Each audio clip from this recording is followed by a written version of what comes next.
नमस्कार. दरवर्षी गणेशोत्सवात आपण गणरायाला घरी आणतो, भक्तिभावाने त्याची पूजा करतो आणि आपल्या कुटुंबासाठी बुद्धी, समृद्धी आणि संरक्षण मागतो.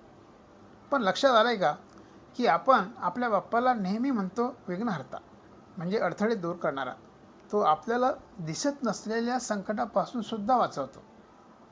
अगदी त्याचप्रमाणे विमा म्हणजे इन्शुरन्स तुमच्या कुटुंबाचा विघ्नहर्ता ठरतो. गणपती बाप्पा आपल्याला आध्यात्मिक संरक्षण देतो, तर विमा आपल्याला आर्थिक संरक्षण देतो. आजारपण, अपघात किंवा जीवनातील अनिश्चित प्रसंग यासारखे अनेक अडथळे विमा दूर करतो. ह्या गणेशोत्सवात बाप्पाची कृपा तर घ्यायचीच, पण त्याचबरोबर आपल्याला कुटुंबासाठी आर्थिक संरक्षणाची हमी घ्यायची का?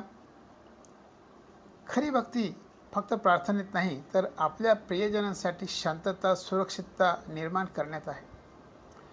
स्क्रीनवर दिसणाऱ्या नंबरवर मला लगेच कॉल करा आणि आपण मिळून पाहूयात तुमच्या कुटुंबाचं संरक्षण बाप्पाच्या आशीर्वादा इतकं मजबूत आहे का.